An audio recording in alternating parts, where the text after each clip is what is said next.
Welcome to all of you in my channel study point 95 में।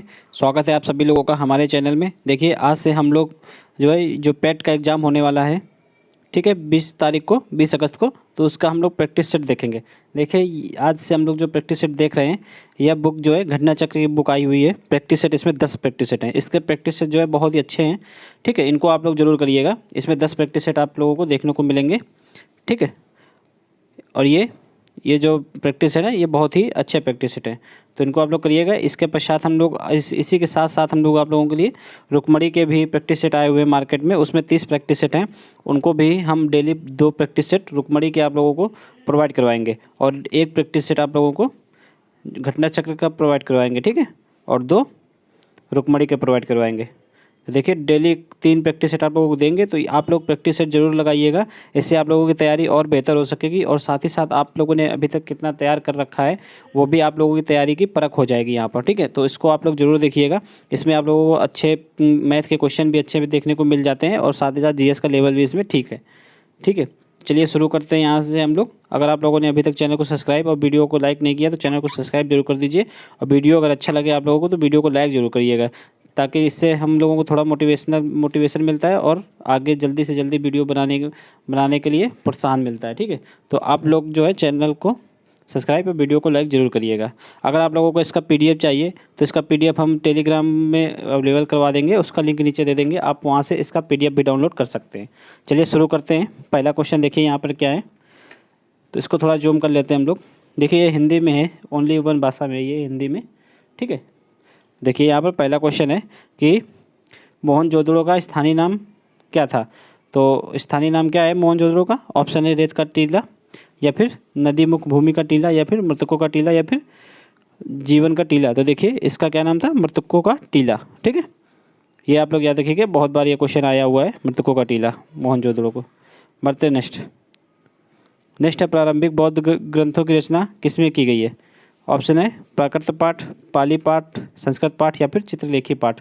देखिए इसका answer क्या होगा? जो बौद्ध ग्रंथ होते थे वो पाली भाषा में लिखे गए हैं, ठीक है, पाली लिपि में लिखे गए हैं, तो वो पाली हो जाएगा, इसका राइट आंसर बी हो जाएगा। और जो प्राकृत लिपि थी वो किस में यूज हुई है? तो वो जैन ग्रंथों में यूज हुई है। आप इसको भी याद रखिएगा, क्वेश्चन यहाँ से भी बन सकता है, यहाँ से भी बन सकता है, ठीक है। बढ़ते नेक्स्ट है, वह सुल्तान कौन था जिसने खलीफा के अधिकार को मानने से इनकार कर दिया? ऑप्शन है अलाउद्दीन खिलजी, गयासुद्दीन खिलजी, मोहम्मद बिन तुगलक, या फिर कुतुबुद्दीन मुबारक खिलजी। इसके आगे भी खिलजी लगा हुआ था, ठीक है, ये भी खिलजी वंश का है, कुतुबुद्दीन मुबारक खिलजी। तो देखिए इसका आंसर क्या हो जाएगा? तो इसका आंसर हो जाएगा अलाउद्दीन खिलजी, ठीक है। इसने अपने आप को जो है खलीफा का मतलब खलीफा का अधिकार मानने से इनकार कर दिया था अलाउद्दीन खिलजी ने।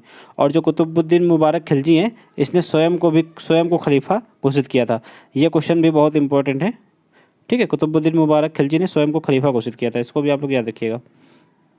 बढ़ते हैं नेक्स्ट है, शिवाजी ने कितनी बार सूरत को लूटा? तो ऑप्शन है 4 बार, 1 बार, 3 बार, या फिर 2 बार। देखिए शिवाजी ने जो 2 बार मतलब सूरत पे आक्रमण किया था, और 2 बार उसको लूटा था। पहली बार उन्होंने लूटा था सन 1664 में, और दूसरी बार लूटा था उन्होंने 1670 ईस्वी में, ठीक है। बढ़ते नेक्स्ट है, भारत में सिपाही विद्रोह की शुरुआत कहाँ से हुई थी? ठीक, जो सिपाही विद्रोह के पश्चात ही जो है 1857 की क्रांति शुरू हो गई थी, ठीक, 1857 की। तो ये उसी से रिलेटेड है, आप लोग देख लीजिए यहाँ पर कहाँ से शुरू हुई थी। ऑप्शन है राजकोट, चंपारण, बरेली, या फिर मेरठ। देखिए मेरठ से शुरू हुई थी, ठीक है। चंपारण क्यों फेमस है? चंपारण में जो है 1917 में महात्मा गांधी का पहला जो है असहयोग आंदोलन, ठीक है, जिसमें उन्होंने उन्होंने जो अपना अहिंसा का सिद्धांत का यूज किया था, तो सबसे पहले कहाँ? चंपारण में किया था, ठीक है। तो इसको आप लोग याद रखिएगा, वो महात्मा गांधी से संबंधित है। नेक्स्ट, कांग्रेस की पहली महिला अध्यक्ष कौन थी? ऑप्शन है श्रीमती एनी बेसेंट, श्रीमती सरोजिनी नायडू, श्रीमती नेली सेनगुप्ता, या फिर अरुणा आसापल्ली। तो देखिए यहाँ पर ये ध्यान दीजिएगा, यहाँ पर पहली महिला अध्यक्ष पूछा गया है, तो कौन थी? तो श्रीमती एनी बेसेंट थी, ठीक है। ये 1917 में इन्होंने अध्यक्षता की थी। देखिए ये याद रखिएगा, ये पहली महिला अध्यक्ष हैं। अगर पहली भारतीय महिला अध्यक्ष पूछा जाए तो क्या हो जाएंगे? श्रीमती सरोजिनी नायडू। इन्होंने पहली भारतीय महिला हैं जो कांग्रेस की अध्यक्ष थी। ये कब थी? 1925 ईस्वी में कानपुर के अधिवेशन में इनको अध्यक्षता दी गई थी, ठीक है। बढ़ते नेक्स्ट देखिए, महात्मा गांधी ने किस वर्ष में मतलब नेटाल भारतीय कांग्रेस का गठन किया था? ऑप्शन है 1854, 1863, 1894, या फिर 1874। तो देखिए ये नेटाल जो भारतीय कांग्रेस है, इसका महात्मा गांधी ने गठन जो है 1854 1894 ईस्वी में किया था। कहाँ पे किया था? तो साउथ अफ्रीका में जो भारतीय लोग रहते थे तो उनके खिलाफ जो है भेदभाव बहुत होता था। ठीक है, रंग भेद की नीति भी वहाँ पर बहुत चलती थी, तो उनको शोषण से बचाने के लिए, ठीक है, ये मतलब ये लीग स्टार्ट की गई थी महात्मा गांधी के द्वारा। नेटाल भारतीय कांग्रेस की स्थापना की गई थी, ठीक है, दक्षिण अफ्रीका में। इसको आप लोग याद रखिएगा, इसका ऑप्शन सी हो जाएगा। बढ़ते नेक्स्ट, कैबिनेट मिशन भारत कब आया था? तो देखिए ये संविधान को लागू करने के संदर्भ में आया था, ठीक है। भारत को कैसे मतलब सत्ता हस्तांतरित की जाए, किस तरीके से, तो उसका प्रारूप इसको तैयार करना था, और ये आया था 1946 ईस्वी में, मार्च 1946 में आया था। इसको भी आप लोग याद रखिएगा। बढ़ते नेक्स्ट, निम्नलिखित में से कौन सा उपन्यास भारत के स्वतंत्रता सेनानियों के लिए प्रेरणा का स्रोत बना है? ऑप्शन है परीक्षा गुरु, आनंद मठ, रंगभूमि या फिर पद्मराग। तो देखिए आनंद मठ है, ठीक है। ये आनंद मठ जो है बंकिम चंद्र चटर्जी के द्वारा लिखी गई पुस्तक है। इसी को जो है बंगाली देशभक्ति की बाइबल भी कहा जाता है। इसको आप लोग याद रखिएगा, बंगाली देशभक्ति की बाइबल किसको कहा जाता है? तो आनंद मठ। इसके रचयिता कौन है? बंकिम चंद्र चटर्जी, ठीक है। बढ़ते नेक्स्ट है, भारत का पहला भारतीय गवर्नर जनरल कौन था? यहाँ पे देखिए भारतीय गवर्नर जनरल पूछा गया है, ठीक है। ऑप्शन है B.R. अम्बेडकर, सी राजगोपालाचारी, डॉक्टर राजेंद्र प्रसाद या फिर डॉक्टर एस राधाकृष्णन। तो देखिए सी राजगोपालाचारी थे, ठीक है। यहाँ पे याद रखिएगा भारतीय गवर्नर जनरल है। अगर ये पूछा जाता कि भारत का मतलब स्वतंत्र भारत का पहला गवर्नर जनरल, तो वो कौन होता? तो वो होते जो है ये वो माउंटबेटन, ठीक है। और अगर पूछा जाता कि स्वतंत्र भारत के पहले भारतीय गवर्नर जनरल, तो वो भी सी राजगोपालाचारी हो जाएंगे, ठीक है। बढ़ते नेक्स्ट देश के क्षेत्रफल के संदर्भ में विश्व के सबसे बड़े देशों में भारत का स्थान कौन सा है? ऑप्शन देख लीजिए यहाँ पर, 7वां, छठा, 5वां या फिर चौथा। तो देखिए 7वां है, ठीक है। अगर ये क्षेत्रफल के संदर्भ में 7वां है, और अगर ओवरऑल जनसंख्या के संदर्भ में कौन सा है? दूसरा है, ठीक है। पहले नंबर पर जनसंख्या में कौन है? तो चाइना है। इसको भी आप लोग याद रखिएगा, पहले में चाइना है, अपना इंडिया जो है द्वितीय स्थान पे। बढ़ते नेक्स्ट, अगर आप लोगों को वीडियो अच्छा लग रहा हो तो इसको लाइक ज़रूर करिएगा आप लोग, ताकि हम और जल्दी से जल्दी आप लोगों के लिए जल्दी टेस्ट सीरीज जो है प्रोवाइड करवा देंगे, इसका मॉक टेस्ट। बढ़ते नेक्स्ट है, निम्नलिखित में से कौन सा मोड़दार पर्वत का उदाहरण नहीं है? ठीक है, ऑप्शन है हिमालय, अरावली, रॉकी या फिर एंडीज। तो देखिए मोड़दार पर्वत, ये जितने भी पर्वत जो है ये प्लेट, टेक्टोनिक प्लेट के द्वारा बनते हैं। जब दो प्लेटें टकराती हैं तो मतलब फिर जो है पर्वत का निर्माण होता है। तो ये रॉकी, एंडीज, हिमालय, ये पर्वतों का जो मोड़दार पर्वत है, और इनका उत्थान अभी भी लगातार जारी है। इसको भी आप लोग याद रखिएगा। और जो ये अरावली है, ये मोड़दार पर्वत का उदाहरण नहीं है, क्योंकि ये अरावली जो अपशिष्ट पर्वत है, और ये अपने भारत में कहाँ पे स्थित है? तो अपने भारत में जो है दिल्ली में मजनू के टीले से स्टार्ट होकर ये जो है गुजरात के अहमदाबाद तक है, ठीक है। इसको आप लोग याद रखिएगा। बढ़ते नेक्स्ट, ये अपशिष्ट पर्वत है, ये भी याद रखिएगा। और ये अपशिष्ट है, और ये तीनों क्या है? ये नवीन पर्वत की श्रेणी में आते हैं। बढ़ते नेक्स्ट है, हुंड्रू जलप्रपात किस नदी पर स्थित है? ऑप्शन है सुवर्णरेखा नदी, कृष्णा नदी, गोदावरी नदी या फिर कावेरी नदी। देखिए सुवर्णरेखा नदी पर हुंड्रू जलप्रपात स्थित है, ठीक है। ये कहाँ से बहती है? झारखंड से होकर बहती है। इसको भी आप लोग याद रखिएगा। नेक्स्ट है, ग्रांड कैनियन किस नदी पर बना है? तो ऑप्शन है मिसिसिपी, कोलोराडो, कोलंबिया या फिर ओहारा। तो देखिए ये कोलोराडो नदी पे बना है, ठीक है।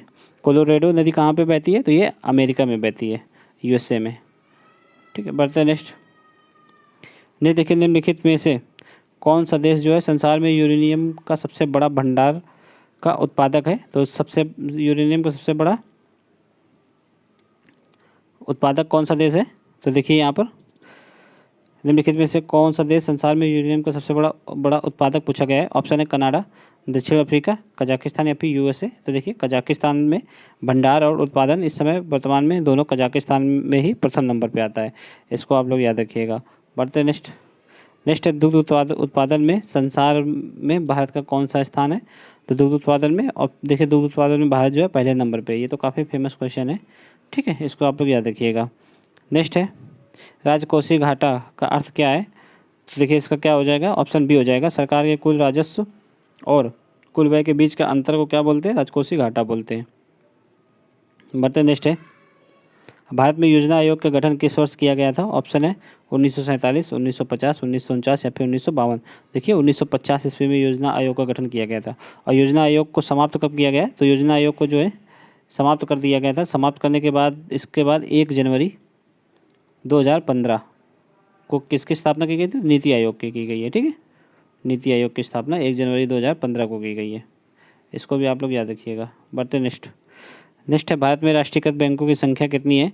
ऑप्शन है 14, 21, 20 या फिर 12। तो देखिए वर्तमान में जो है राष्ट्रीयकृत बैंकों की संख्या 12 बची है। ठीक है, आपस में काफ़ी बैंकें मर्ज कर दी गई हैं वर्तमान में, तो अब इनकी संख्या जो है 12 बची है। बढ़ते नेक्स्ट देखिए यहाँ पर। नेक्स्ट है मिश्रित अर्थव्यवस्था का तात्पर्य क्या है?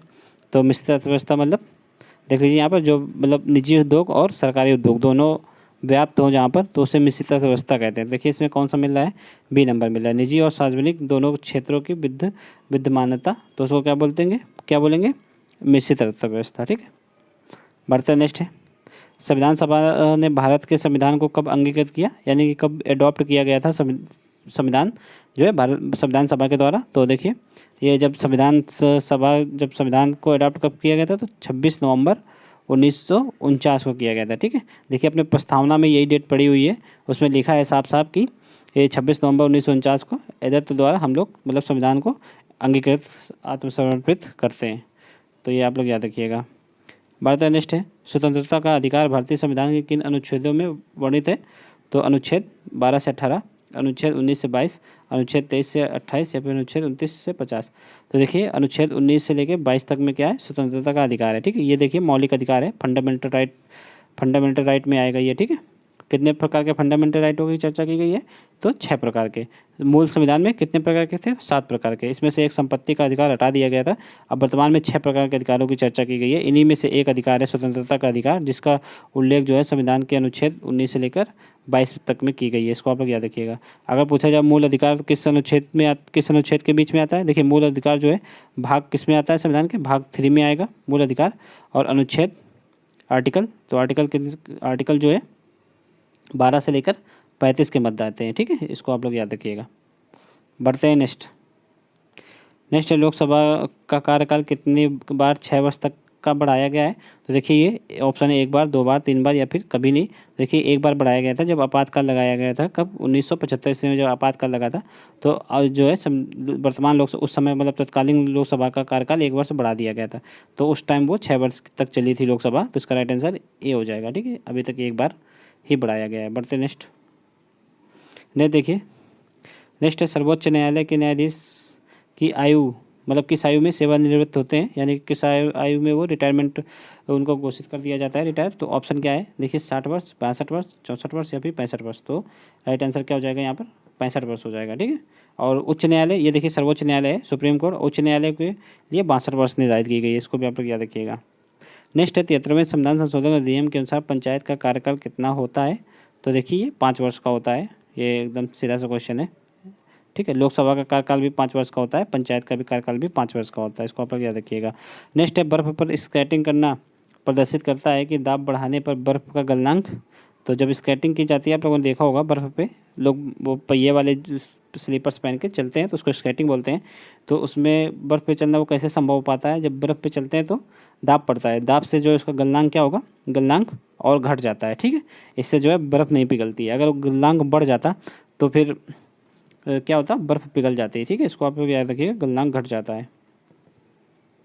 बढ़ते हैं नेक्स्ट निम्नलिखित में से किसने इलेक्ट्रॉन का आविष्कार किया था? तो देखिए यहाँ पर ऑप्शन है आर्किमिडीज, ठीक है, रुआन, आमुंडसन और जे थॉमसन या फिर रुडोल्फ डीजल। तो देखिए किसने किया था? देखिए इसका आप लोगों के लिए एक सिंपल सा फार्मूला होता है, ईंट पर नाच। ठीक है, फार्मूला नहीं, एक ट्रिक है एक तरीके से। ई माने इलेक्ट्रॉन, टी मीन्स थॉमसन, तो इसको थॉमसन को कभी कभी थॉमसन भी बोलते हैं। ठीक है, पा मीन्स प्रोटॉन और R means Rutherford, N means neutron और चा मीन्स चैडविक। तो देखिए इलेक्ट्रॉन की खोज थॉमसन ने और प्रोटॉन की खोज रदरफोर्ड ने और न्यूट्रॉन की खोज चैडविक ने। तो यहाँ पे क्या पूछा गया? इलेक्ट्रॉन की खोज क्या होगा? जे थॉमसन हो जाएगा। बढ़ते हैं नेक्स्ट है शुष्क बर्फ किसका ठोस रूप है? तो देखिए अमोनिया, कार्बन डाइऑक्साइड, नाइट्रोजन या फिर ऑक्सीजन। तो देखिए कार्बन डाइऑक्साइड का जो है ठोस रूप है ये। ठीक है, इसको क्या लिखते हैं? D2O। इसको आप लोग याद रखिएगा, भारी जल, शुष्क बर्फ। ठीक है, बढ़ते हैं नेक्स्ट है मानव शरीर में पाचन तंत्र का सबसे लंबा हिस्सा कौन सा है? ऑप्शन है अग्न्याशयी वाहिनी, छोटी आंत, बड़ी आंत या फिर ग्रसिका। तो देखिए छोटी आंत जो है सबसे बड़ी होती है और यहीं पे जो है पूर्ण पाचन होता है। ये भी आप लोग याद रखिएगा, क्वेश्चन आता है कि पूर्ण पाचन जो है शरीर के किस अंग में होता है? तो छोटी आंत में होता है।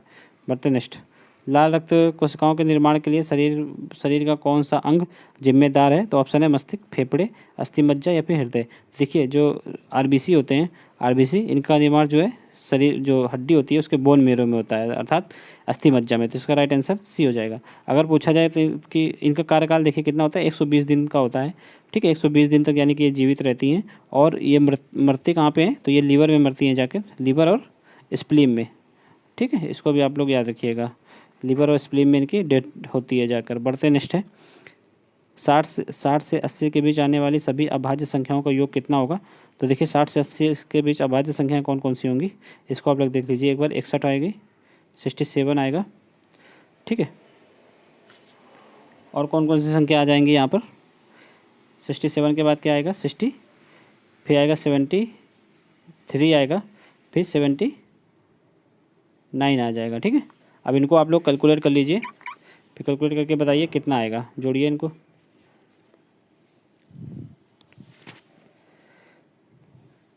एक सेकेंड,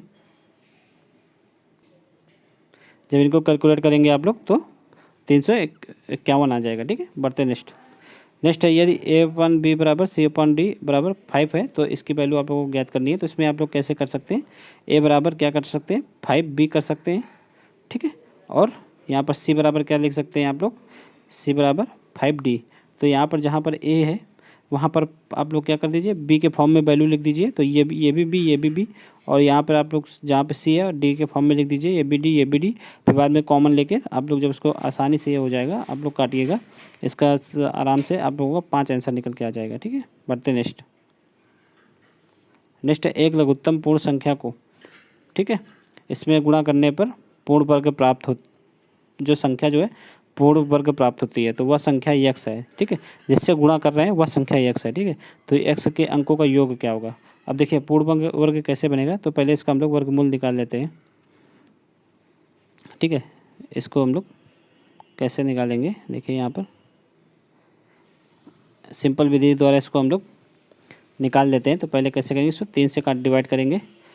ठीक है, तो अगर आप लोग देखिए इसको निकालेंगे तो सिंपल सा है, इसमें 3 into 3 into 3 into 3 into 3 into 5 into 7 into 7, ये इतना आएगा। ठीक है, तो अब जब बोला जा रहा है कि ऐसी संख्या से गुणा करना है कि यह संख्या जो है एक पूर्ण वर्ग हो जाए, तो जाहिर सी बात है कि ये जोड़े में रहेंगे। तो ये जोड़ा हो गया, ये जोड़ा हो गया, ये जोड़ा, इन दोनों का जोड़ा नहीं है तो इनको भी आप लोग बना लेंगे। इसमें एक 3 का गुणा करेंगे तो ये भी जोड़ा हो जाएगा।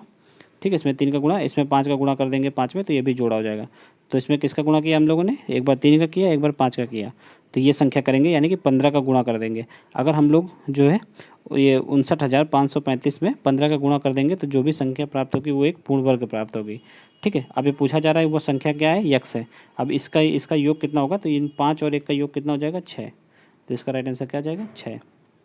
ठीक है, डी इसका राइट आंसर हो जाएगा। बढ़ते नेक्स्ट देखिए, किसी संख्या में 30% की वृद्धि हुई है, फिर उसके 30% की कमी हुई है, फिर दोबारा 30% की कमी हुई है, तो संख्या में शुद्ध मतलब कितनी वृद्धि या फिर कमी हुई है? देखिए मान लीजिए संख्या 100 है। ठीक है, अब इसमें अगर आप लोग 30% की वृद्धि करेंगे तो कितना हो जाएगा? ये हो जाएगी 130। ठीक है, ये 100 से 100 कट जाएगा, फिर 130 हो गई। अब इसमें आप लोग 30% की कमी कर दीजिए, 30% की कमी करेंगे तो ये क्या हो जाएगा? 70/100 हो जाएगा। तो यहाँ फिर ये 0 0 कट जाएगा। ठीक है, अब ये कितना आ गया? 13 9 13 में 7 का आप लोग जब गुणा करेंगे तो 13 7 91 हो जाता है। ठीक है, 91 हुआ। अब फिर बोल रहा है इसमें 30% की फिर कमी करते हैं, तो 91 में 30% की कमी कर दीजिए। तो अब जब इसको आप लोग डिवाइड करेंगे, इसमें ये काट दीजिए, तो अब जब इसको आप लोग सॉल्व करेंगे तो आएगा 63.7। ठीक है, तो अब पूछ रहा है ये कमी कितनी है, तो देखिए 100 में से 63.7 घटा दीजिए आप लोग, तो पूरा शुद्ध कमी आप लोगों को निकल के आ जाएगी। कितनी आएगी इसको आप लोग घटाइए, ये आ जाएगी 36.3। ठीक है, 36.3%। ठीक है, ओवरऑल इसको 36% मान सकते हैं। ऑप्शन देख लीजिए, आप लोगों को 36% लिखा है, तो 36% की कमी हो जाएगी। ठीक है, बढ़ते नेक्स्ट है, यदि 35 संख्याओं का औसत जो है 22 है, 17 संख्याओं का औसत जो है 19 है, और अंतिम ये पहली 17 है और अंतिम 17 संख्याओं का औसत 20 है, तो 18वीं संख्या का औसत बताइए। ठीक है, देखिए 17 17 34 संख्याओं के बारे में तो दिया ही गया है, और यहाँ पर 18वीं संख्या निकालनी तो आराम से निकल आएगा। देखिए 35, पहले सभी का औसत निकाल लेते हैं। टोटल कितना होगा, 35 संख्याओं का औसत 22 है, तो ये 35 गुणे 22 यहाँ पर जब हम लोग कर देंगे तो कितना आ जाएगा, 770 आ जाएगा। फिर पूछ रहा है पहली 17 संख्याओं का औसत कितना है, 19 है, तो 17 गुणे 19, जब इसका हम लोग मल्टीप्लाई करेंगे तो कितना आएगा, 323 आ जाएगा। ठीक है, लास्ट 17 संख्याओं का औसत कितना है, 20, तो इसका करेंगे तो 17 दूनी 34 यानी कि 340 आ जाएगा। इन दोनों को जोड़ के 770 में घटा दीजिए, इन दोनों को जोड़ के कितना आ जाएगा इसका जोड़ना, देखिए 3 6 6 मतलब 663 आ जाएगा। अब 663 को जब आप लोग 770 में घटाएंगे तो कितना बचेगा, ये बचेगा आप लोगों को 107 बचेगा। ठीक है, तो इसका राइट आंसर क्या आ जाएगा, 107। बढ़ते नेक्स्ट देखिए यहाँ पर इंग्लिश का पैसेज है, चूँकि इंग्लिश भी 5 नंबर की आनी है तो ये इंग्लिश का पैसेज है। पहले यहाँ पर देखिए, इसको आप लोग आराम से पढ़ लीजिए, काफ़ी सिंपल पैसेज है। इसके जो आंसर है वो देखिए यहाँ पर, इसको अगर हम पढ़ेंगे तो थोड़ा टाइम भी लग जाएगा। ठीक है, the flora and fauna of कैबन पार्क ऑफ, ठीक है, कैप्चर आवर अटेंशन वगैरह, our attention more than anything else. तो देखिए ये स्टोरी टाइप की है, एक बहुत ही सिंपल है, ये स्टोरी है। ठीक है, तो आप लोग इसको जब पढ़ेंगे तो आराम से इन दोनों के आंसर आप लोग निकाल लेंगे इसमें। ठीक है, इनके आंसर हम आप लोगों को बता दे रहे हैं। ठीक है, इसका आंसर जो है ए आएगा निकल कर, इसको आप लोग याद रखिएगा, और इसका आंसर जो है डी आएगा। ठीक है, तो इसको आप लोग अच्छे से पढ़ के ही कीजिएगा। ठीक है, तभी आप लोग इसमें लगाइएगा। बढ़ते नेक्स्ट, यहाँ पर कोई वीडियो लॉन्ग हो जाएगा इसलिए हम थोड़ा शॉर्ट में बना रहे हैं। नेक्स्ट है इट इज एन, यहाँ पर देखिए क्या लिखना है, यहाँ पर एक सेकंड देख लेते हैं। ये देखिए इसका डायरेक्शन दिया हुआ है। ठीक है, तो इसमें जो है सुटेबल वर्ड चूज़ करना है, यानी कि पर्यायवाची जो वहाँ पे अच्छा मतलब सुटेबल वर्ड हो यहाँ पर वही चूज़ करना है। ठीक है, अप्रोप्रिएट सेट ऑप्शन। अब देखिए यहाँ पर क्या हो जाएगा, देखिए इट इज एन, यहाँ पे भरना है तो day to start your new business, तो क्या हो जाएगा यहाँ पे आप लोग भर सकते हैं क्या, ऑस्पियस। ठीक है, ऑस्पियस, तो इसका मतलब क्या होता है, ऑस्पियस मीन्स मतलब कि मंगलकारी दिन या फिर मांगलिक दिन। ठीक है, मंगलकारी या फिर मांगलिक दिन समझ सकते हैं। तो ये क्या आ जाएगा इसका, इट इज एन ऑसियस day to start your new day, मतलब यह एक बहुत मंगलकारी दिन है। ठीक है, जो कि आपको बिजनेस स्टार्ट करने के लिए यह बहुत ही मंगलकारी दिन है। ठीक है, इसका ये आ जाएगा, ओवरऑल थीम निकल के यही आएगी। बढ़ते नेक्स्ट है, यहाँ पे देखिए इसकी डायरेक्शन क्या है, इसमें क्या बताना है आप लोगों को, out of the 4 alternatives choose the ones which the best express the meaning of the given word. तो बेस्ट एक्सप्रेस किसका है, यानी कि यहाँ पर आप लोगों को पर्यायवाची बताना है। ठीक है, हिंदी में कहें तो उसको क्या हो जाएगा, यहाँ पर सिनोनिम से बताना है आप लोगों को। तो एडेप्ट, एडेप्ट मीन्स क्या होता है, एडेप्ट, देखिए एडेप्ट का मतलब का होता है मतलब जो कुशल व्यक्ति होता है। ठीक है, एडेप्ट का मतलब जो बहुत ही कुशल हो या फिर गुणी हो। ठीक है, प्रांगिक व्यक्ति, निपुण व्यक्ति, तो उसका क्या हो जाएगा, स्किल्ड। ठीक है, तो पर्यायवाची क्या होगा, स्किल्ड। स्किल्ड मीन्स भी क्या होता है, कुशल होता है। ठीक है, उसको आप लोग याद रखिएगा। बढ़ते नेक्स्ट देखिए, यहाँ पर डायरेक्शन क्या है, choose the word opposite in the meaning to the given word. तो यहाँ पर जो है विलोम बताना है इसको आप लोगों को, अपोजिट यानी कि एंटोनिम्स बताना, एंटोनिम्स बताना है। देखिए यहाँ पर क्या हो जाएगा, एसेंट। ऑप्शन क्या है यहाँ पर, डिसेंट या फिर डिस्प्रेशन या फिर डिस्टेंट या फिर डिसेंट। तो यहाँ पर एसेंट का क्या होता है, एसेंट मीन्स होता है मतलब कि जो आरोहण या फिर चढ़ाई। तो इसका अपोजिट क्या हो जाएगा, अवरोहण। आरोहण या फिर उतार या फिर ढलान हो जाएगा, तो इसका क्या होगा, डिसेंट हो जाएगा। ठीक है, यहाँ पर क्या देखिएगा, गलती से ये मत लगा दीजिएगा, डिसेंट नहीं डिसेंट। बढ़ते नेक्स्ट, इसका ए हो जाएगा। नेक्स्ट देखिए यहाँ पर, अब यहाँ पर देखिए, यहाँ पर आप लोगों को ये रीजनिंग का क्वेश्चन है, क्रमबद्ध लगाना है। तो सबसे पहले यहाँ पर देखिए पत्र आएगा, पत्र आएगा, उसके पत्र के पश्चात क्या आएगा, टेलीफोन आएगा, टेलीफोन के पश्चात क्या आएगा, एक सेकंड, पत्र के पश्चात टेलीफोन आएगा, टेलीफोन के पश्चात स्मार्टफोन, स्मार्टफोन के पश्चात उपग्रह। यानी कि ये जो संदेश भेजने की तीव्रता के अनुसार इनको लगाया गया है, गति के अनुसार। तो सबसे ज़्यादा तेज मतलब सबसे धीमे पत्र में जाएगा, फिर टेलीफोन में, फिर स्मार्टफोन में, और उपग्रह में सबसे तेज संदेश जो है भेजे जाते हैं। तो इसका राइट आंसर क्या हो जाएगा, 1 3 4 2, 1 3 4 2 किसमें, सी में।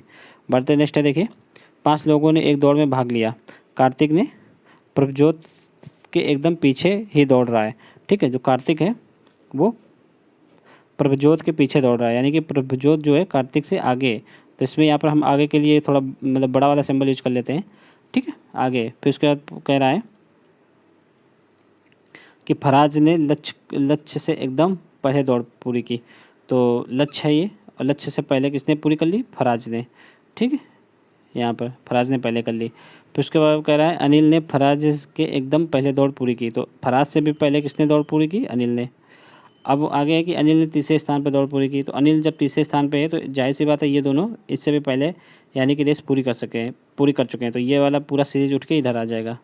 ठीक है, AFL। अब यहाँ से आप लोग आराम से कर सकते हैं। क्या पूछा गया है देख लीजिए। पूछा गया है कि इनमें से किसने दौड़ में दूसरे स्थान पर रहा? तो देखिए कौन रहा? तो के रहा दूसरे स्थान पे। के मतलब कार्तिक। तो इसका राइट आंसर ए हो जाएगा। ठीक है, बढ़ते नेक्स्ट। इसका ए हो जाएगा। बढ़ते नेक्स्ट। ये देखिए निम्नलिखित में से कौन सा विषय में देखिए महानदी कृष्णा ताप्ती या गोदावरी। देखिए महानदी कृष्णा गोदावरी ये तीनों कहाँ पे गिरती हैं? तो ये बंगाल की खाड़ी में गिरती हैं, बल्कि ताप्ती जो है अरब सागर में जाकर गिरती है। ये एस्चुरी बनाती है, ये तीनों डेल्टा बनाती हैं। इसके हिसाब से भी कर सकते हैं आप लोग। बढ़ते नेक्स्ट है, दिन में कितनी बार जो है घड़ी की सुइयाँ सीधी होती हैं? तो देखिए जो घड़ी की सुइयाँ जो है एक दूसरे से सिधाई पर कब आती हैं? तो 12 घंटे में 11 बार आती हैं। तो 24 घंटे में कितनी बार आएंगी? 22 बार आएंगी। इसको आप लोग याद रखिएगा। ठीक है, बढ़ते हैं नेक्स्ट। देखिए यहाँ 22 आ जाएगा इसका आंसर। बढ़ते हैं नेक्स्ट। देखिए नीचे दिए गए यहाँ पर आरेख दिया गया है, यहाँ पे आरेख बना के करना है आप लोगों को। कथन कारण टाइप के क्वेश्चन है ये। तो देखिए क्या है यहाँ पर, सभी बर्तन जो है चम्मच हैं। तो ये सभी बर्तन हो गए, और सभी बर्तन क्या है? चम्मच हैं। ठीक है, और सभी कटोरे चम्मच हैं, तो कटोरे भी चम्मच हैं। तो ये कटोरे भी इसी के अंदर आ जाएंगे। एक इसका डायग्राम ये बनेगा, और एक ये भी हो सकता है कि अलग अलग हों ये दोनों। ठीक है, इसका एक डायग्राम ये आ जाएगा। तो अब यहाँ पर देखते हैं हम लोग क्या आएगा। क्वेश्चन पढ़ते हैं। यहाँ पर पूछा गया है, देखिए निष्कर्ष है। ठीक है, निष्कर्ष क्या है कि कोई बर्तन कटोरा नहीं है। तो देखिए यहाँ पे बर्तन कटोरा भी है। ठीक है, तो और यहाँ पर इससे क्या आ रहा है कि कोई बर्तन कटोरा नहीं है। तो यहाँ से ये निकल के भी आ रहा है कि कोई बर्तन कटोरा नहीं है। तो ये सही हो जाएगा कथन। फिर लिखा है कुछ बर्तन कटोरे हैं। तो यहाँ से तो लग रहा है कि कोई बर्तन कटोरा नहीं है, लेकिन यहाँ से जो लग रहा है कि कुछ बर्तन कटोरे हैं, तो ये भी सही हो जाएगा स्टेटमेंट। ठीक है, कोई भी चम्मच बर्तन नहीं है। तो चम्मच तो बर्तन है ही। देखिए क्योंकि पूरा गोला जो है सर्किल में, उसी के अंदर जो है बर्तन है, तो चम्मच तो बर्तन जाहिर सी बात हो ही जाएगा। तो इसमें कौन सा? ये वाला गलत हो गया, और ये दोनों सही हो गए। तो इसका राइट आंसर क्या हो जाएगा? 1 और 2। ठीक है, 1 अथवा 2, 1 अथवा 2 आएगा यहाँ। इसमें 1 और 2 नहीं आएगा, सॉरी, 1 अथवा 2 सही है। ठीक है, दोनों सिंबल से हम लोगों ने क्या देखा? एक सिंबल ये था, एक सिंबल ये है। तो या तो फिर ये सही होगा, या तो फिर ये सही होगा। ठीक है, बढ़ते नेक्स्ट है। जुलाई 2021 में भारतीय सेना ने किस अभिनेत्री के नाम पर गुलमर्ग कश्मीर में स्थित फायरिंग रेंज का नाम रखा है? ऑप्शन है प्रियंका चोपड़ा, विद्या बालन, माधुरी दीक्षित, या फिर ऐश्वर्या राय। तो देखिए विद्या बालन के नाम पर अभी हाल ही में रखा गया है। इसको आप लोग याद रखिएगा। नेक्स्ट है, निम्नलिखित में से कौन सा सुमेलित नहीं है? ये आप लोगों को देखना है कौन सा सुमेलित नहीं है। ये देखिए राज्य हैं और उनके राज्यपाल हैं। ठीक है, कौन सा सही सुमेलित है ये देखना है। बाकी यहाँ पे 3 गलत होंगे, एक ही सही होगा। तो गोवा के राज्यपाल PS श्रीधरन पिल्लई है, तो यही सही है। देखिए इस वर्तमान में तो यही है। ठीक है, कर्नाटक के कौन है? भंडारू दत्ता है, तो ये गलत है। कर्नाटक के वर्तमान में जो है थावरचंद गहलोत हैं, इसको याद रखिएगा। MP के बारे में क्या है? MP में थावरचंद गहलोत है, तो ये गलत है क्योंकि चूँकि ये तो कर्नाटक के हैं। ठीक है, और झारखंड में द्रौपदी मुर्मू, जो झारखंड में देखिए कौन है? तो झारखंड में वर्तमान में, एक सेकेंड, झारखंड में कौन है? रमेश बैस। ठीक है, इसको आप लोग याद रखिएगा, रमेश बैस। ठीक है, और मध्य प्रदेश में कौन है? तो मध्य प्रदेश में गंगूबाई छागनबाई पटेल हैं। इसको भी आप लोग याद रखिएगा। बढ़ते नेक्स्ट है, जुलाई 2021 में किस देश ने एक नया मौसम उपग्रह FY3E लॉन्च किया है? तो ये किसने लॉन्च किया? अभी ये जो है चीन द्वारा लॉन्च किया गया था जुलाई 2021 में। बढ़ते नेक्स्ट है, जून 2021 में केंद्रीय मंत्रिमंडल ने कितने राज्यों में जो है सार्वजनिक निजी भागीदारी मॉडल के जरिए सभी आबादी वाले गाँवों में ऑप्टिकल फाइबर कनेक्टिविटी प्रदान करने हेतु भारत नेट के क्रियान्वयन को मंजूरी दी गई है? तो यहाँ पर कितने राज्यों को मंजूरी दी गई, ये क्वेश्चन पूछा गया है। तो इसका ऑप्शन क्या हो जाएगा? 16। ठीक है, 16 राज्यों को हाल ही में दी गई थी। बढ़ते नेक्स्ट है, मई 2021 में वैश्विक स्वास्थ्य शिखर सम्मेलन 2021 का आयोजन कहाँ पर किया गया है? ऑप्शन है रोम, न्यूयॉर्क, जिनेवा, या फिर मेलबर्न। तो देखिए रोम में किया गया है। रोम किसकी राजधानी है? ये इटली की है। ठीक है, इसको आप लोग याद रखिएगा। बढ़ते नेक्स्ट है, मई 2021 में संपन्न UAE, ठीक है नहीं UEFA महिला चैंपियन लीग 2020 और 21 का खिताब किस फुटबॉल क्लब ने जीता है? तो देखिए इसको हाल ही में जो है किसके द्वारा जीता गया है? तो इसको जो है बार्सिलोना के द्वारा जीता गया है। ठीक है, इसका राइट आंसर क्या हो जाएगा? सी, बार्सिलोना। बढ़ते नेक्स्ट, जून 2021 में कौन जो है संयुक्त राष्ट्र के व्यापार और विकास सम्मेलन, इसको शॉर्टकट में अंकटाड भी बोलते हैं। ठीक है, तो इसकी पहली महिला महासचिव नियुक्त की गई है। तो ये किसको हाल ही में नियुक्त किया गया है? तो ये देखिए हाल ही में रेबेका ग्रिन्सपन को लिए नियुक्त किया गया। ठीक है, तो इसका राइट आंसर क्या हो जाएगा? डी हो जाएगा। बढ़ते नेक्स्ट, नहीं देखिए अंतर्राष्ट्रीय जैव विविधता दिवस कब मनाया जाता है? तो ये देखिए ऑप्शन इसमें क्या हो जाएगा? 22 मई। तो ये 22 मई को मनाया जाता है अंतर्राष्ट्रीय जैव विविधता दिवस। ठीक है, बढ़ते नेक्स्ट है, जनवरी 2021 में प्रधानमंत्री, एक सेकेंड, जनवरी 2021 में प्रधानमंत्री ने जो है जनवरी 2021 में प्रधानमंत्री कौशल विकास योजना का जो तीसरा संस्करण मतलब 3.0 को लॉन्च किया गया है, तीसरे संस्करण का शुभारंभ किया गया है। तो देश के सभी राज्यों के कितने जिलों इसमें जो है भाग लेंगे? ठीक है, कितने जिलों में इसको शुरू किया गया है? तो इसका राइट आंसर देखिए ऑप्शन है 400, 550, 600 या फिर 650। तो ये देखिए 600 जो है जिलों में शुरू किया गया है। इसको आप लोग याद रखिएगा, देश के जो है जितने सभी राज्यों के 600 जिलों में। नेक्स्ट है, वर्ष 2020 में युवा गणितज्ञ के लिए रामानुजन पुरस्कार से किसे सम्मानित किया गया है? तो इसका राइट आंसर क्या हो जाएगा? ये देखिए हाल ही में डॉक्टर कैरोलिना अरूजो को सम्मानित किया गया है रामानुजन पुरस्कार से। ठीक है, बढ़ते नेक्स्ट है, देखिए विक्रम साराभाई अंतरिक्ष केंद्र कहाँ पे स्थित है? ऑप्शन है मुंबई, बेंगलुरु, श्रीहरिकोटा या फिर त्रिवेंद्रम। तो देखिए त्रिवेंद्रम में है ये। ठीक है, त्रिवेंद्रम कहाँ पड़ता है? केरल में। बढ़ते नेक्स्ट है, जापान की मुद्रा क्या है? ऑप्शन है डॉलर, एन, रेनमिनबी या फिर यूरो। तो देखिए एन जो है जापान की मुद्रा है, इसको आप लोग याद रखिएगा। ठीक है, डॉलर किसकी है? तो डॉलर यूएसए के साथ साथ बहुत सारे देशों की डॉलर है, लेकिन प्रमुख यूएसए का ही नाम आता है। और यूरो तो जितने भी यूरोपीय एजेंसी, ठीक है, यूरोपियन यूनियन में जितने भी देश हैं उन सब के जो है ये कॉमन करेंसी है, इसका नाम यूरो है। रेनमिनबी ये चाइना की करेंसी है, इसको आप लोग याद रखिएगा। ठीक है, अपने भारत की कौन सी है? तो रुपया है। बढ़ते नेक्स्ट है, श्रीलंका की आधिकारिक राजधानी का नाम क्या है? तो ऑप्शन है कोलंबो, श्री जयवर्धनेपुरा या फिर सिलोन या फिर कैंडी। तो देखिए श्री जयवर्धनेपुरा जो है इसकी आधिकारिक राजधानी, इसको आप याद रखिएगा। निम्नलिखित में से कौन सा मठ जो है सिक्किम में स्थित है? ऑप्शन है रूमटेक, क्वे, हेमिस या फिर ताबो। तो देखिए रूमटेक जो है मठ सिक्किम में स्थित है, इसको आप लोग याद रखिएगा। नेक्स्ट है, भारत की पहली जो है पूर्ण अवधि वाली टॉकी फिल्म कौन सी थी? ऑप्शन है इंद्र सभा, ठीक है, शरीन फरहाद या फिर भक्त प्रहलाद या फिर आलम आरा। तो देखिए ये आलम आरा थी पहली पूर्ण अवधि वाली टाकी फिल्म, इसको आप लोग याद रखिएगा। नेक्स्ट है, सूची एक को सूची दो से सुमेलित करना है यहाँ पर। तो देखिए यामिनी कृष्णमूर्ति, तो यामिनी कृष्णमूर्ति कौन थे? तो ये भारतनाट्यम करते थे। ठीक है, वसीम जाफर क्रिकेटर हैं, और राजा रवि वर्मा तो बहुत ही फेमस नाम है ये, तो ये चित्रकारी करते थे। और राहुल गांधी तो राजनीतिज्ञ हैं ये तो वर्तमान में। ठीक है, तो इसमें क्या आ जाएगा राइट आंसर? CDAB। तो C और D, किस में है?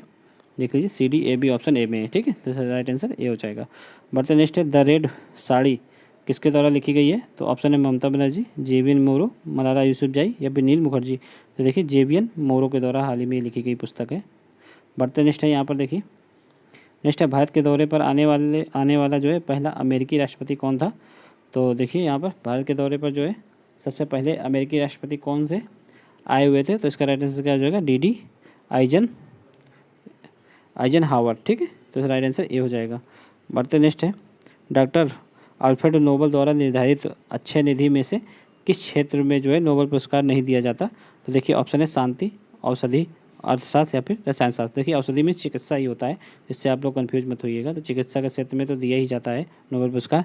यहाँ पे अर्थशास्त्र जो है इसको बाद में शुरू किया गया था। इसको कब किया गया था? तो 1968 में इसको शुरू किया गया था, और इसी के तहत तो जो है 1969 में प्रथम बार पुरस्कार भी दिया गया था। ठीक है, तो इसको किसके द्वारा शुरू किया गया था अर्थशास्त्र के पुरस्कार को? तो स्वीडन के द्वारा, इसको भी आप लोग याद रखिएगा। तो अर्थशास्त्र के क्षेत्र में जो है स्वीडन के द्वारा पुरस्कार दिया जाता है। बढ़ते नेक्स्ट है, रामसर सम्मेलन का मुख्य उद्देश्य क्या था?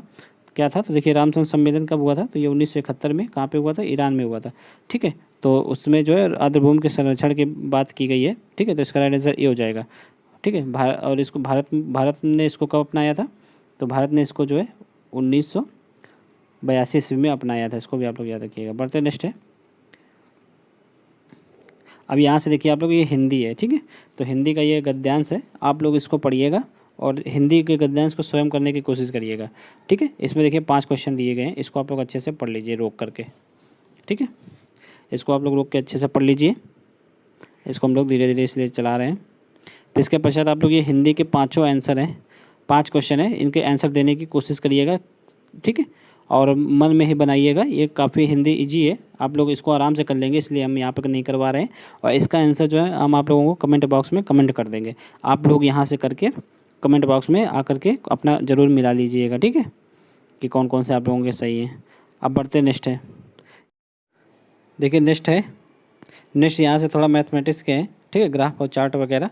तो यहाँ पर देखिए आरेख दिया गया है, ठीक है, विभिन्न 5 रोजगार क्षेत्रों का कोणीय प्रतिनिधित्व को दर्शाया गया है, ठीक है। इन 5 क्षेत्रों में कर्मियों की कुल संख्या कितनी है? 7,20,000 है, ठीक है। तो देख लीजिए यहाँ पर कुल संख्या कितनी है? 7,20,000, किसकी? इस सर्किल में जितने भी हैं, ठीक है। अब देखिए पूरे सर्किल की वैल्यू कितनी होती है, ये डिग्री में है तो पूरा सर्किल कितना 360 डिग्री का होता है, और 360 डिग्री बराबर यहाँ पर कितना है? 7,20,000। तो इसको आप लोग जब 1 डिग्री में निकाल लीजिए तो 1 डिग्री की वैल्यू कितनी आएगी? ये 36 दूनी 72 से कट जाएगा, 0 0 खत्म हो जाएगा, 1 डिग्री बराबर आप लोग के सामने 2,000 निकल के आएगा।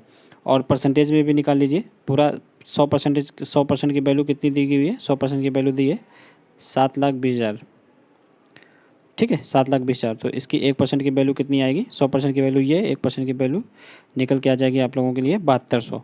तो इसको याद रखिएगा आप लोग, परसेंटेज में 7200, 1% की वैल्यू 7200, 1 डिग्री की वैल्यू 2,000, ठीक है। यहाँ पर हम लिख दे रहे हैं 1% की वैल्यू कितनी निकल के आई है? 7200, ठीक है, और 1 डिग्री की वैल्यू कितनी निकल के आई है? 2,000। अब यहाँ से आसानी से हम लोग कर सकते हैं सारे क्वेश्चन। देखिए पूछा गया है कि सेवा क्षेत्र में कितने प्रतिशत कर्मी कार्यरत हैं। अब देख लीजिए सेवा क्षेत्र में 72 है, तो 72 डिग्री है, तो पूरा डिग्री गोला कितना है? 360 का, ठीक है, 360 का कंटेस्ट में निकालना है कितना परसेंट है ये, तो ठीक है, यहाँ पे डिग्री है तो डिग्री से डिग्री तो कट जाएगा, ये 36 दूना 72 हो जाएगा, ये जी 1 0 से 0 खत्म, और ये 10 का मल्टीप्लाई करोगे तो 20 हो जाएगा। तो कितना हुआ? 20%। सेवा क्षेत्र में कितना है टोटल का? 20% है, इसका राइट आंसर डी हो जाएगा। बढ़ते नेक्स्ट है, कृषि व्यापार और परिवहन में कुल कितने कर्मी कार्यरत हैं? देख लीजिए यहाँ पर कृषि व्यापार और परिवहन में, कृषि व्यापार और परिवहन में कुल कितने कर्मी कार्यरत हैं? देखिए यहाँ पर इनको मल्टीप्लाई कीजिए आप लोग, 36 24 कितना होगा? 60, और 120 कितना होगा? 180।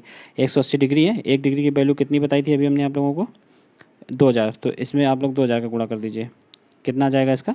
18 दूनी 36, ये आ गया 4 0, 3,60,000 आ जाएगा, ठीक है, 3,60,000। राइट आंसर इसका ए हो जाएगा। बढ़ते नेक्स्ट देखिए यहाँ पर क्या लिखा है, नेक्स्ट है व्यापार मतलब बिजनेस की तुलना में उद्योग में कितने कर्मी अधिक कार्यरत हैं।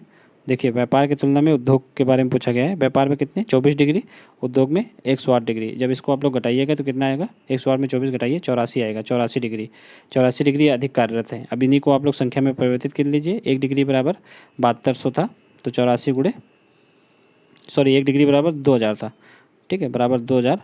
तो इसको आप लोग गुणा कीजिए, 4 दूनी 8 और 16, ये 3 जीरो बाद में कितना हो गया? 1,68,000। इसका राइट आंसर क्या आ जाएगा? ए आ जाएगा, ठीक है। काफ़ी आसान है, पाई चार्ट वाले आसानी होते हैं आप लोग इसको आप लोग याद रखिएगा।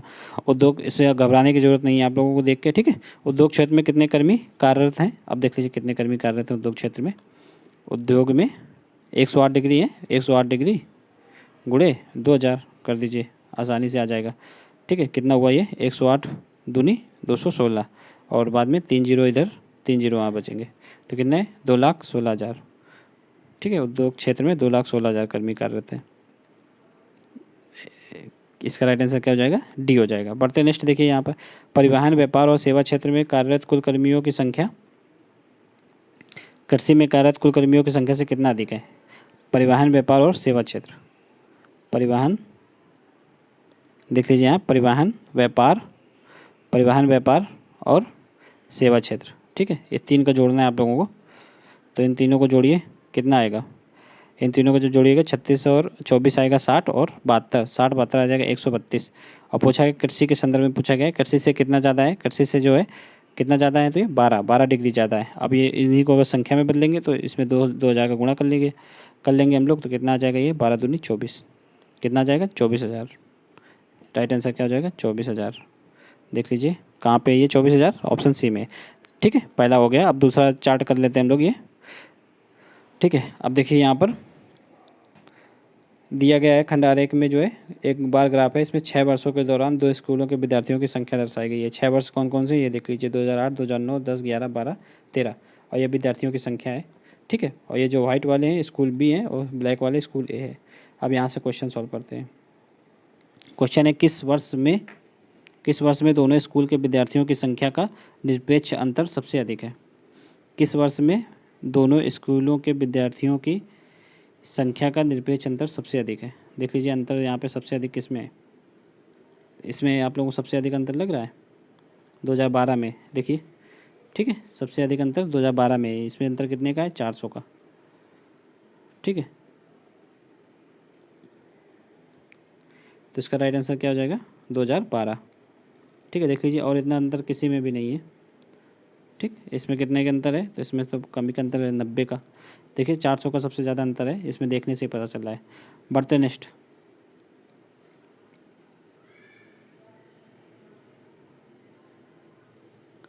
नेक्स्ट देखिए, नेक्स्ट है 87 नंबर है कि 6 वर्षों की अवधि के दौरान स्कूल बी के विद्यार्थियों की औसत संख्या कितनी है, ठीक है। तो इस औसत संख्या पूछी गई है स्कूल बी के विद्यार्थियों की। तो करना क्या है आप लोगों को, सारे बी वाले जोड़ देना है। बी वाले इन सबको जोड़ के 6 से मल्टीप्लाई 6 से भाग दे दीजिएगा, ठीक है। दशमलव अंक तक आप लोगों को भाग देना है, तो वैल्यू आसानी से निकल के आ जाएगी। इसको आप लोग याद रखिएगा, वैल्यू जो है आसानी से निकल के जाएगी। जब सभी को जोड़ेंगे आप लोग तो इसकी वैल्यू आएगी 3700, ठीक है। और 3700 में जब 6 से डिवाइड करेंगे तो 616.67 आ जाएगी, ठीक है। 616.67 देखिए किस में है 616.67, ये ऑप्शन सी में आ जाएगा, ठीक है। बढ़ते नेक्स्ट देखिए, नेक्स्ट है किस वर्ष में स्कूल बी के विद्यार्थियों की संख्या में प्रतिशत वृद्धि उसके पिछले वर्ष की तुलना में सबसे अधिक है। देख लीजिए यहाँ पे प्रतिशत वृद्धि बी के बारे में पूछा गया है। देखिए यहाँ से 550 से होकर कितनी हो जा रही है प्रतिशत वृद्धि 600, मतलब कितनी हो गई 550 से 820 हो गई। तो कितनी संख्या इसमें बढ़ गई, तो कितनी हो गई 650, 750 और 70, यानी कि 270 बढ़ गई। कितने में बढ़ गई 550 में, ठीक है। जब इसको आप लोग डिवाइड कर लीजिएगा परसेंटेज में इसको आप लोगों को निकालना है, ठीक। तो देखिए यहाँ पे सबसे ज़्यादा अंतर इसी में आ रहा है 270, ठीक है। तो ये यहाँ अंतर भी सबसे ज़्यादा है तो सबसे ज़्यादा वृद्धि भी इसी में होगी, ठीक है। बाकी में कोई इसमें तो 150 की वृद्धि हुई है मात्र, ठीक है। इसमें 250 की हुई है, तो इसमें सबसे ज़्यादा वैल्यू इसी की निकल के आएगी परसेंटेज में, ठीक है। इसको आप लोग निकाल लीजिए, 0 से 0 काट दीजिए, ठीक है। और इसको भी काट दीजिएगा, तो इसकी वैल्यू आसानी से यदि इसको 5 से काट दीजिए, 5 दूनी 10, ये 11 में कट जाएगा, ठीक। और ये कितना आ जाएगा 27 दूना 54 अपॉन 11। अब इसको आप लोग कर लीजिएगा, आराम से वैल्यू निकल के आ जाएगी। मतलब कुल मिला के 2008 का ही परसेंटेज सबसे ज़्यादा रहेगा, ठीक है। 8 का तो इसमें नहीं है, देख लीजिए और भी शायद और किसी का है।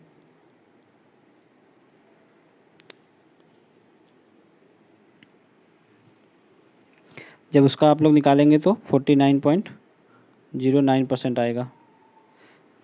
2009 वर्ष का निकालिए, 2009 में, हाँ ये सॉरी वही तो था, वही होगा यहाँ पर। लेकिन ये किस वर्ष में वृद्धि हुई है 2009 में हुई है, ठीक है। यहाँ पे हम लोग को 8 नहीं, यहाँ पे 2009 लिखेंगे, ठीक है। वृद्धि तो 2009 में हो रही है ना सबसे ज़्यादा, तो इस राइट आंसर इसका क्या हो जाएगा सी हो जाएगा, ठीक है। आंसर वही रहेगा जो हमने बताया अभी, वही मेथड है, ठीक है।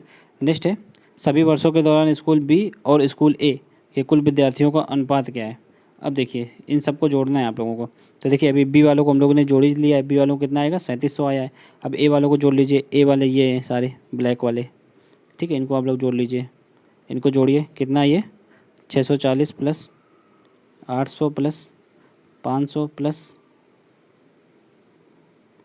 700 प्लस 750, ठीक है।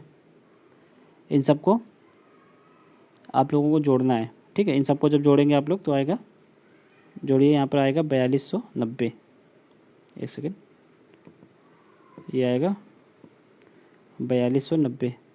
अब इसका अनुपात निकाल लीजिए आप लोग 3700, पहले ए वाले के लिखेंगे आप लोग 4290 अनुपात 3700, तो 0 से 0 कट जाएगा, कितना बचेगा 429 अनुपात 370, ठीक है। 429 अनुपात 370 डी में आएगा। बढ़ते नेक्स्ट देखिए, वर्ष 2008 और 2009 में जो है स्कूल ए के विद्यार्थियों की संख्या और वर्ष 2012 और 2013 में स्कूल बी के विद्यार्थियों की संख्या से कितना अधिक है। तो इसको आप लोग इजीली कर सकते हैं, ठीक है। इसको आप लोग कर लीजिएगा यहाँ पे ग्राफ में आकर, ठीक है। बढ़ते नेक्स्ट, यहाँ पर देखिए परीक्षा केंद्र है। ये थोड़ा डिफ़िकल्ट क्वेश्चन है, यहाँ पर बहुत ज़्यादा कैलकुलेशन मांगी गई है यहाँ पर, ठीक है। इसको आप लोग पूरा पढ़ लीजिए। यहाँ पे देखिए कुल विद्यार्थियों की संख्या हम बता दे रहे हैं आप लोगों को कितनी है। कुल विद्यार्थियों की संख्या देख लीजिए 12 लाख है, ठीक है। तो अगर इसको परसेंटेज में कन्वर्ट करेंगे तो 2 जीरो कट जाएंगे, 1% बराबर 12,000 आ जाएगा। अब यहाँ से देखिए बहुत ही ज़्यादा कैलकुलेशन इसमें मांगी गई है, आप लोग इसको सॉल्व कर लीजिएगा। अगर ना आए तो हमको बताइएगा, ठीक है, क्योंकि इतनी ज़्यादा कैलकुलेशन इसमें हो नहीं पाएगी, ठीक है। सपोज करो अभी हम आप लोगों को एक कैलकुलेशन करके बता देंगे, इसका आंसर आप लोग देख लीजिए, ठीक है। 91 का आंसर आप लोगों का आएगा, बी नंबर आएगा, ठीक है, 11.25, ठीक है। अब इसका आंसर देख लीजिए आप लोग 92 का जो आंसर आएगा वो भी बी आएगा, ठीक है। 93 देख लीजिए यहाँ पर। जैसे मान लीजिए इसी को सॉल्व करते हैं एक बार हम लोग, तो पूछा गया है एफ, एच, जे और जी के ऑफलाइन विद्यार्थियों की कुल संख्या क्या है। अब देखिए ऑफलाइन विद्यार्थियों की कुल संख्या पूछी गई यहाँ पर, एफ एच जे और जी के बारे में नहीं पूछा गया था, ठीक है। इन चारों के बारे में पूछा गया है। तो ऑफलाइन विद्यार्थियों की कुल संख्या क्या है। अब देखिए इसमें एफ में कुल विद्यार्थी कितने हैं, 15%, ठीक है। 1% की वैल्यू अभी हमने आप लोगों को निकाल के दिखाई थी, कितनी आ रही थी देख लीजिए। यहाँ से 1% की वैल्यू आएगी 12,000, ठीक है। तो 15 गुणे 12,000 आ जाएगी, ठीक है। 15 गुणे 12,000 ये हो गया टोटल जनसंख्या, मतलब एफ में जो है कुल अभ्यर्थी ये आ गए, यहाँ से निकल आएगा। फिर पूछा गया ऑफलाइन विद्यार्थियों की संख्या पूछी गई है, ठीक है। तो ये ऑनलाइन कितने 30 हैं, तो 30% ऑनलाइन है, तो ऑफलाइन कितने हैं तो 70%, ठीक है। तो यहाँ पर आप लोग 70% से यहाँ पर 70% निकाल लेना है इसका टोटल का, ठीक है। अब इसका इसी प्रकार आप लोगों को जब इसको आप लोग सॉल्व करेंगे तो जो भी वैल्यू निकल के आएगी, सपोज करो इससे जो भी वैल्यू आप लोगों को मल्टीप्लाई करिएगा, जो वैल्यू निकल के आएगी तो वो खाली एफ़ की वैल्यू होगी। फिर इसी तरह हमको एच की वैल्यू निकालनी है, इसी तरह जी की निकालनी है, इसी तरह एच की निकालनी है, इसी तरह के की निकालनी है, ठीक है। ये ऑनलाइन दे रखा है आप लोगों को। यहाँ से ऑफलाइन जब निकालोगे तो 30 में से 100 में से 30 घटाइए, 70% ऑफलाइन, 100 में 44 घटा दीजिएगा आप लोगों को, ठीक है। 56% ऑनलाइन। तो इस तरह आप लोगों को सारा वैल्यू निकल आएगा। फिर जब सबका आप लोग निकाल लीजिएगा, फिर उसमें क्या पूछा गया देखिए यहाँ पर ऑफलाइन विद्यार्थियों की कुल संख्या क्या है, फिर उन सबको जोड़ दीजिएगा। तो काफ़ी लंबी कैलकुलेशन हो जाएगी, बहुत ज़्यादा कैलकुलेशन इसमें है, तो आप लोग कर लीजिएगा ज़रूर, ठीक है, अपने कॉपी में। इसमें पॉसिबल नहीं है इतने बड़े सीट में, ठीक है। बढ़ते नेक्स्ट देखिए यहाँ पर।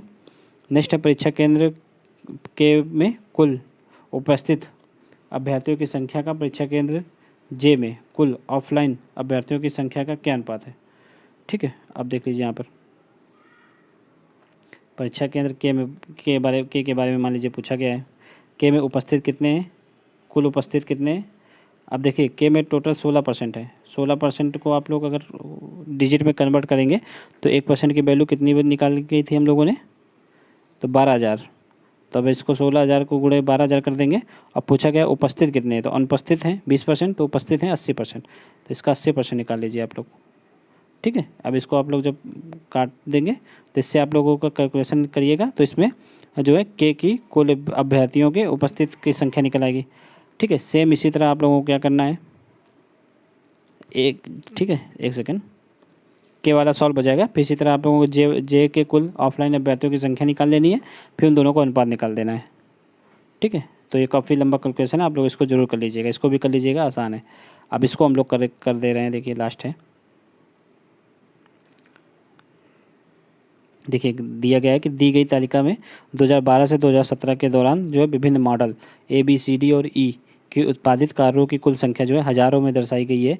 तालिका का अध्ययन करें और दिए गए प्रश्नों का उत्तर दीजिए, ठीक है। देखिए ये 12 से लेकर 17 तक के बीच में ये सन है, ये कंपनियां हैं, इनकी गाड़ी हैं, और ये कुल संख्या है, इतनी गाड़ी उत्पादित कर रही हैं कंपनियां।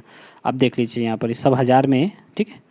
अब देखिए लिखा है वर्ष 2013 और 2014 में मिलाकर किस प्रकार की कारों की संख्या जो है उन 2 वर्षों में उत्पादित कुल कारों की संख्या का ठीक 25% है, ठीक है। तो देखिए 2013 और 14 13 और 14 निकाल लेते हैं यहाँ पर, ठीक है। 2013-14 में ये कुल कारों का उत्पादन कितना हुआ है, 300 हुआ है, और 300 का 25% निकालना है, यानी कि 25% कितना आएगा, 75। तो अब यहाँ पे देख लीजिए किस प्रकार 75 आएगा 25% इसका। देख लीजिए किस प्रकार की कारों की संख्या जो है 75,000 हो रही है, यहाँ पर 75,000 आएगी, ठीक है। 75 यानी 75 आएगी, यहाँ पे हज़ार में तो दिए गए हैं सब 75 ही, आप लोग भी मानिए 75। देखिए कहाँ कहाँ, अब आप लोगों को डी की अगर कारें जोड़ देंगे तो ये 75 बन जाएगा, ठीक है। और किसी के जोड़ने पे 75 नहीं होगा, ठीक है।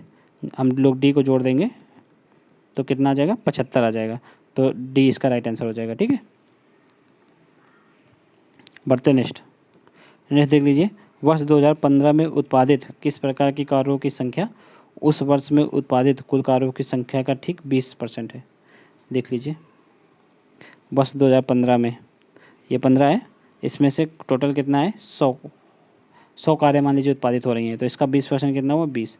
देख लीजिए किस में 20 हो रही है उत्पादन, ये ई में, ठीक है। तो ई कारों का जो मॉडल है वो ही आएगा इसका राइट आंसर, ठीक है, क्योंकि चूँकि जो ई है वो 20 कारें उत्पादित कर रहा है, तो राइट आंसर क्या हो जाएगा, ई हो जाएगा। बढ़ते नेक्स्ट है वर्ष 2016 के संदर्भ में वर्ष 2017 में किस तरह की कारों का उत्पादन प्रतिशत में सर्वाधिक कमी दर्ज की गई है।